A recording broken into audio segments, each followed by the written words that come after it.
L'amour peut changer ton cœur. C'est vrai. Tu peux tout recommencer. C'est vrai. Jésus veut changer ta vie. C'est vrai. Laisse son esprit te guider. C'est vrai. Oh oui.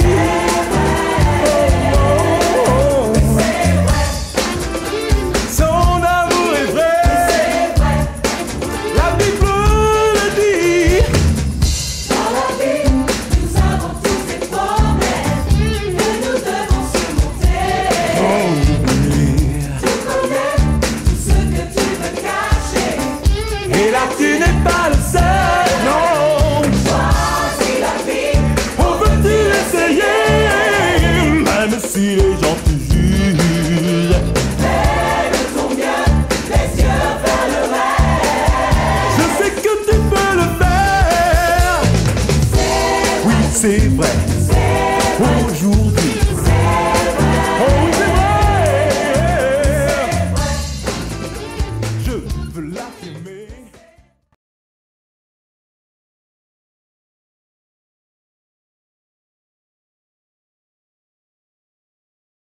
Alors, mais le sage prirent avec leurs lampes de l'huile dans les vases. Comme l'époux tardait, toutes s'assoupirent et s'endormirent. Au milieu de la nuit, il y eut un cri. Voici l'époux, sortez à sa rencontre. Alors, toutes ces vierges s'élevèrent et préparèrent leurs lampes.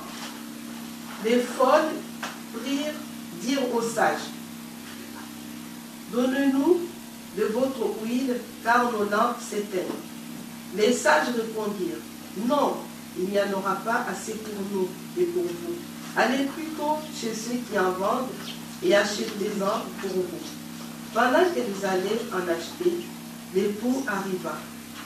Celles qui étaient prêtes entrèrent avec lui au festin des noces et la porte fut fermée. Plus tard, les autres vierges arrivèrent aussi et dirent, Seigneur, Seigneur, ouvre-nous. Mais il répondit, en vérité, je vous l'ai dit, je ne vous connais pas. Veillez donc, puisque vous ne savez ni les jours ni l'heure. Quand j'ai reçu le titre de ces messages, les 10 vierges, je ne savais pas de quoi j'allais parler. Et donc j'ai demandé au Seigneur, aide-moi. Je veux quelque chose de frais qui vient de toi. Je ne veux pas de commentaires bibliques, je ne veux rien. Je veux que toi, Saint-Esprit, tu m'aides. Donc les 10 vierges, nous allons parler verset à verset. Alors le royaume des cieux sera semblable à 10 vierges qui prirent leur lampe pour aller à la rencontre de l'époux. Les 10 vierges avaient à faire un choix. Ils ont pris une décision. Quelle a été leur décision? D'aller à la rencontre de l'époux. Pour aller voir l'époux, ils ne vont pas aller les mains vides. Ils vont prendre leur lampe. Et nous poursuivons. 5 d'entre elles étaient folles et 5 sages. Les folles, les folles. Donc les folles, c'est ceux qui ont la tête en l'air. Des fois dans nos milieux chrétiens, tout le monde s'est dit chrétien. Tout le monde s'est dit que nous irons tous au paradis. Mais là, on nous dit, la Bible nous dit qu'ils étaient 10 vierges. Je peux dire ce matin qu'il y avait 10 chrétiens. Mais parmi ces 10, il y a le sage et il y a les folles. Les folles, c'est celles qui ont cette parole de la vérité. Comme nous dit la parole de Dieu, la lettre tue, mais l'esprit vivifie. Ils nous ont pris la lampe. La Bible nous dit, David avait compris. Tu induis ma tête et ma coupe déborde. Mais eux, ils n'ont pas cherché à prendre l'huile. Et les sages, ils ont pris les vases avec l'huile pour leur lampe. Les voilà en chemin, ils sont partis. Avec 2 caractères. Le caractère des sages, c'est ceux qui sont motivés, ceux qui sont décidés, déterminés Moi, je vais aller jusqu'au bout pour aller rencontrer l'époux. Je me suis gardée fidèlement jusqu'à son retour. Maintenant, j'ai entendu qu'il vient, mais je vais aller le voir. La route va être longue pour ces 10 vierges. Il va y avoir la fatigue. Des fois, dans notre vie chrétienne, il y a la fatigue, il y a les épreuves, il y a des promesses que nous avons demandées à Dieu. On les attend, les promesses n'arrivent pas. Est-ce que c'est pour cela, même si à un moment donné on s'endort, de laisser tomber, de ne pas chercher à rallumer la flamme, de ne pas chercher à nouveau à être rempli du Saint-Esprit? Le sommeil est là, mais l'époux aussi est en retard. Il se pose des questions qui vont s'endormir. Dans ce sommeil, la Bible nous dit, au verset 5, comme l'époux tardait, tout s'assoupir et s'endormir. Il peut arriver dans notre marche chrétienne, à un moment donné, de s'endormir. Mais ce qui compte est de pouvoir se relever après. Ne regardons pas toujours à l'épreuve. Ne regardons pas toujours à nos difficultés, à nos montagnes, à ce que nous traversons. Je me suis endormi, mais je me lèverai. Comme disait le fils prodigue, nous avons parlé de ça la semaine dernière. Je me lèverai et je vais voir mon père. Mais ce n'est pas le sujet. Au milieu de la nuit. La nuit, c'est là aussi, il y a des doutes. Là, on est découragé. Moi, je me rends compte avec la petite fille qui ne dort pas encore chez Kina Glory. Je suis des fois obligée de me lever. Je n'ai pas envie de me lever. De monter, des fois, les yeux sont fermés. Je fais attention. Et je monte pour aller me donner ce dont elle a besoin. Donc, elles se sont endormies et elles vont se lever. Qu'est-ce qui se passe? Alors, toutes ces vierges s'élevèrent et préparèrent leurs lampes. On s'est tous levés, on a préparé nos lampes. Tous les 10, nous sommes chrétiens. Tous les 10, nous allons à l'église, tous les dimanches ou dans la semaine. Tous les 10, quand je rencontre quelqu'un dans la rue, je dis, je suis chrétien, mais ça ne suffit pas. Je pense à notre pays de la France, qui n'oublie pas ses valeurs chrétiennes. Nicolas est toujours content, Sarkozy, de dire que la France est chrétienne. Mais est-ce qu'on a de l'huile dans nos lampes? Est-ce que la France applique les valeurs chrétiennes dans le pays? Il y avait des Bibles autrefois dans les établissements scolaires. On les a retirées de l'école. Il reste l'étiquette, mais il n'y a plus rien à l'intérieur. Il n'y a plus cette vie consacrée, cette vie chrétienne. On ne dépend plus de Dieu, on dépend de nos lampes. Maintenant, on est en train de nous ouvrir une banque européenne. Vous avez vu la France, où ça va mener tout ça. L'homme a besoin de venir à l'essentiel. Il y a des folles, mais il y a aussi des sages. Les sages, c'est ceux qui ont été prudentes. Elles savaient prendre des précautions. Elles étaient vigilantes. Elles savaient réfléchir. Elles se sont dit, c'est la nuit. Ça va être difficile, mais je prévois de l'huile. La Bible nous dit, ne vous dénivrez pas du vin, mais soyez remplis du Saint-Esprit. L'huile, c'est le symbole du Saint-Esprit. L'huile, c'est l'onction, comme nous l'avons vu dans les actes, que Jésus avait promis à ses disciples, je m'en vais au Père, mais je ne vous laisserai pas orphelins. Cette vierge folle, ces 5, malheureusement, comme ils n'ont pas été prudents, ils se sont sentis à ce moment-là orphelins parce qu'ils n'avaient plus d'huile. La vie chrétienne est personnelle. Tout ce que nous faisons aujourd'hui, à un moment donné, c'est vrai. Jusque-là, ils ont partagé cette lampe. Jusque-là, ils ont marché ensemble jusqu'au lieu où il fallait attendre l'époux. Mais qu'est-ce qui se passe? Il se passe qu'à un moment donné, nous allons prier pour nos proches. À un moment donné, nous allons dire, j'ai prié pour toi, Dieu va te guérir. Dieu va toujours intervenir, il va toujours guérir. Mais il y a un choix à faire, un choix qui est personnel. La foi est personnelle. Là, l'histoire de l'huile, ils vont dire, mais donnez-nous un petit peu d'huile parce que nous, on n'en a plus. En tant que chrétiens, ils se disent, les 10 autres. Mais non! Eh oui, c'est difficile. À un moment donné, il faut dire non. Non, ça suffit. Où elles vont aller chercher l'huile? Dans leur folie. Elles vont partir. Elles vont partir dans le monde chercher n'importe quelle huile. Pourvu qu'ils aient de l'huile pour leur lampe, pour pouvoir aller rencontrer l'époux. Mais malheureusement, ils vont aller ramasser n'importe quoi. J'aime cette histoire qu'on rencontre souvent de berger avec ses brebis. Le brebis ne suivra jamais n'importe qui. Il suit toujours les bergers. Mais un jour, quelqu'un a demandé au berger, et à quel moment les bergers, la brebis ne va plus suivre son berger? Le berger l'a regardé dans les yeux en lui disant, la brebis suivra un étranger quand il sera malade. Maintenant, dans nos milieux chrétiens, il y a des gens malades. Ils courent dans tous les sens pour trouver n'importe quel remède, pour trouver la solution. Mais Jésus est la solution à tous nos problèmes. Jésus seul possède l'huile qui va nous tenir jusqu'à la fin de notre voyage. Rappelons-nous d'où le Seigneur nous a tirés, d'où il nous a ramassés. Est-ce qu'on va rester avec la lettre qui tue ou est-ce qu'on va rester à se remplir du Saint-Esprit, à persévérer jusqu'à ce qu'il revienne? Le Seigneur est à la porte. Il revient bientôt. Est-ce que je vais rester comme cette vierge folle, aller chercher n'importe quelle huile pour aller montrer à mon Seigneur? Mais malheureusement pour elles, quand elles vont arriver vers le Seigneur, nous allons poursuivre notre verset.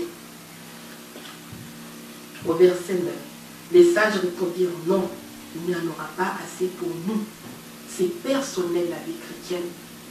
J'encourage, j'ai pris, j'ai pris par la main. Mais à un moment donné, j'ai un choix. J'ai dit non au péché.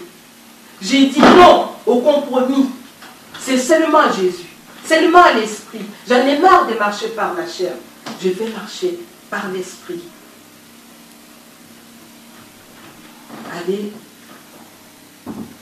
Allez plutôt chez ceux qui en vendent et achetez-en pour vous. Achetez-en. Alléluia. Pourquoi dépensez-vous de l'argent pour ceux qui ne mourront pas? Jésus n'a-t-il pas dit, venez à moi, vous tous qui êtes fatigués, chargés, je vous donnerai du repos. La Vierge folle avait eu toute la chance, pendant tout son parcours chrétien. Elle tombait, Dieu l'a relevée, elle tombait, Dieu l'a relevée. Elle a persisté dans sa folie. Elle a oublié la vérité. Pendant qu'elles allaient en acheter, les poiriers. Jésus arrivera à n'importe quel moment, des fois, quand on est bien installé, peut-être dans le péché, peut-être dans les habitudes, peut-être dans nos coutumes, peut-être dans nos conforts. Il est à la porte. Celles qui étaient prêtes entrèrent avec lui au festin. Est-ce que nous sommes prêts ce matin? Est-ce que nous sommes prêts ce matin? Ils rentrèrent aux noces et la porte fut fermée. Un jour, la porte sera fermée. Un jour, ça sera trop tard pour nous. C'est pour ça, tenons nos lampes allumées. Recherchons le Saint-Esprit. Dieu nous l'a déjà donné. Quand le Saint-Esprit arrive, on entend le bruit. On sait qu'il est là. On va se mettre à parler en langue. On va donner des prophéties à tout le monde. On se sent vraiment... on a la pêche, quoi. Mais quand il part, on est excité. Et on ne le sent plus. Il part, on voit qu'il est encore là, mais il est déjà parti. Il ne fait pas du bruit. Il est parti. C'est ce qui s'est passé pour les folles. Au verset 11, plus tard, les autres vierges arrivèrent aussi et dirent, Seigneur, Seigneur, ouvre-nous. Ce n'est plus l'heure. C'est fini, la porte est fermée. Le Seigneur n'ouvre plus la porte. Des fois, on s'est dit, mais nous irons tous au paradis, mais désolé. À un moment donné, la porte va se fermer. Ceux qui iront au paradis, c'est ceux qui auront accepté le Seigneur Jésus-Christ comme Seigneur et Sauveur. Ceux qui auront laissé leur vieille nature et qui auront marché dans la vie nouvelle. Ceux qui ont marché dans la vérité. Ceux qui auront persévéré jusqu'à la fin. Des fois, nous persévérons. On s'endort, c'est bien, mais on se relève. On remet l'huile, on repart. Je ne peux pas me dire que je vais aller à Bordeaux avec un litre d'essence. Je n'irai pas au ciel avec le simple témoignage de la personne qui m'a mené au Seigneur en me disant, il m'a parlé de la vérité, qu'est-ce qu'il m'a touché. C'est bien, mais c'est fini. Je tourne la page, j'avance. Il y a toute cette Bible que le Seigneur nous a laissée. Contentons-nous de la vivre. Vivre en esprit, en vérité, pas par la chair. Mais le Seigneur, qu'est-ce qu'il va répondre? En vérité, je vous l'ai dit, je ne vous connais pas. Quelle honte! Ils se disaient vierges. Mais ils étaient folles. Ils n'étaient pas vierges, c'est pas. Quelle honte! Seigneur, Tout en je ne sachant, vous connais pas. tout en sachant que le terme connaître dans la Bible est un terme étroit de la relation d'un homme et d'une femme. Et oui, Il est en train de dire, je n'ai jamais eu de relation avec vous. le Seigneur ne les connaissait pas. Pourtant, elle disait partout les étaient chrétiennes. Mais l'herbe n'était pas transformée. Il était trop tard. Et la parole continue. Veillez donc, puisque vous ne savez ni les jours ni l'heure. Le Seigneur nous encourage à veiller. Nous sommes dans ce monde, mais nous n'en faisons pas partie. Le Seigneur nous a placés sur cette terre, rien que pour lui, pour l'adorer, pour le glorifier. Ne baissez pas les bras. Je sais que le chemin est dur. Je sais que ce n'est pas facile. Les combats sont difficiles tous les jours. Des fois, nous attendons les promesses du Seigneur. La parole nous dit, fais de l'Éternel tes délices, que le reste reste pas mon cœur désire. Et des fois, il y en a qui vont se dire, Seigneur, je t'ai fait toutes sortes de délices. Mais est-ce que mon cœur désire ne vient pas? Je suis découragée. Je n'ai plus de force pour avancer. Mais je t'encourage ce matin. Prends ta langue, prends la parole, mais prends aussi l'huile. Il y a la parole, mais il y a l'esprit. Si nous essayons de mettre cette parole en pratique avec notre tête, nous n'y arriverons jamais. Cette semaine, nous avons reçu un jeune homme qu'on avait déjà rencontré avec Janine et Nono, même si Nono ne s'en rappelle pas, dans un endroit où il y avait une réunion. Et Janine lui avait donné un beau verset. Jeune homme, souviens-toi des jours de ta jeunesse et sache qu'un jour le Seigneur l'Éternel t'appellera. Non, je me rappelle un peu ça maintenant. Voilà. Je ne vois pas la tête. Le jeune homme. Et donc, quand j'ai parlé à ces jeunes hommes, mais ce n'est pas par hasard que tu es ici. On t'a déjà rencontré 2 ans en arrière. Mais quand je te vois, ta vie n'a pas changé. Te rappelles-tu de Janine Brounier qui t'avait donné un verset biblique? Oui, je me rappelle de cette dame. J'aimerais bien la revoir. Mais ce n'est pas Janine qui sauve. Ce n'est pas Janine qui va le délivrer de la drogue. Il a besoin de connaître Jésus. Il veut s'en sortir. Mais il regarde qu'à la chair. Mais il faut qu'il regarde à Jésus. Est-ce que nos lampes ont de l'huile? C'est la question que je me pose ce matin. Est-ce que nous sommes prêts pour rencontrer le Seigneur? Il revient bientôt. Peut-être qu'on n'est pas nombreux. Ça tombe bien, on est 5. Je ne suis pas prétentieuse ce matin. Est-ce qu'on est le 5 sage ou le 5 folles? Mais que je sois dans la ce matin. Que la gloire lui revienne.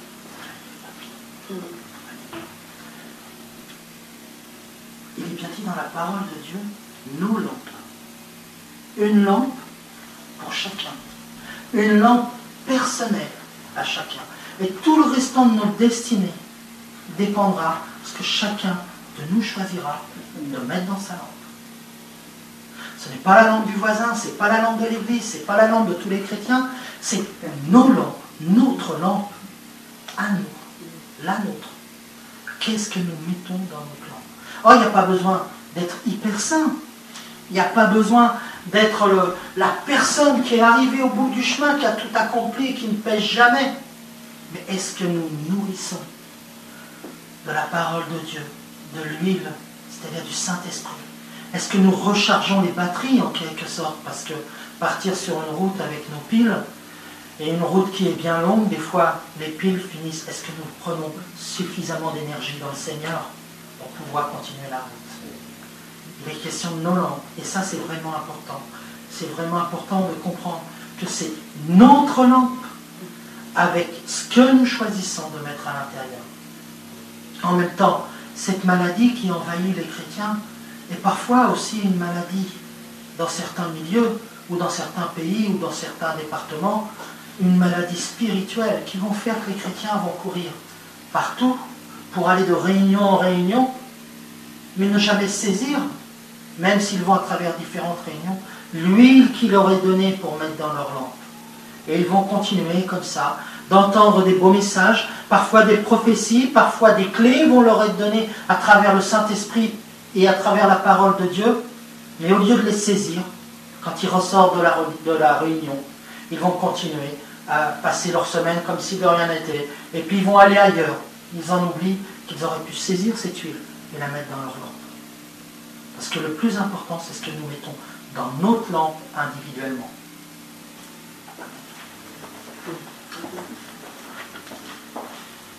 Nous avons besoin de persévérer.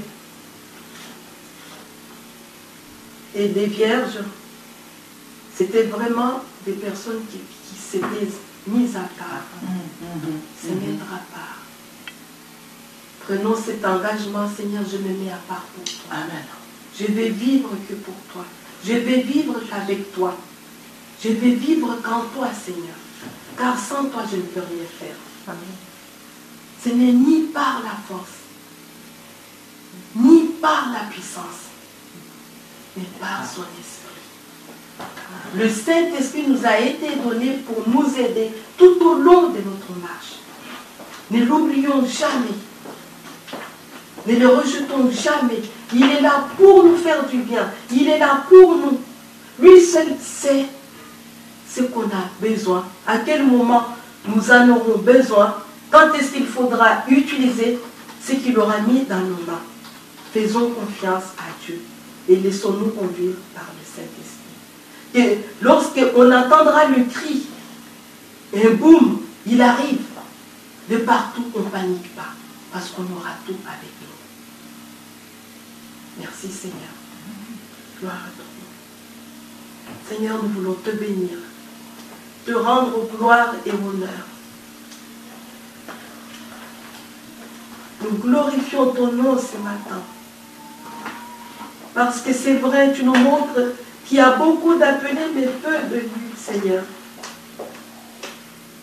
Seigneur, nous voulons vraiment nous mettre à part pour toi. Nous voulons vivre pour toi. Marcher pour toi. Seigneur, pardonne nos compromis. Pardonne notre infidélité. Seigneur, aide-nous. Tiens notre lampe allumée jusqu'à la fin. Je te bénis pour Nono ce matin. Je te bénis pour Janine. Je te bénis pour Christine. Seigneur, je te bénis pour Pascal.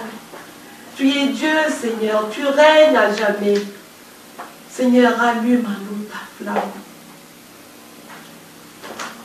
Dans le nom de Jésus, consume tout ce qui ne vient pas de toi.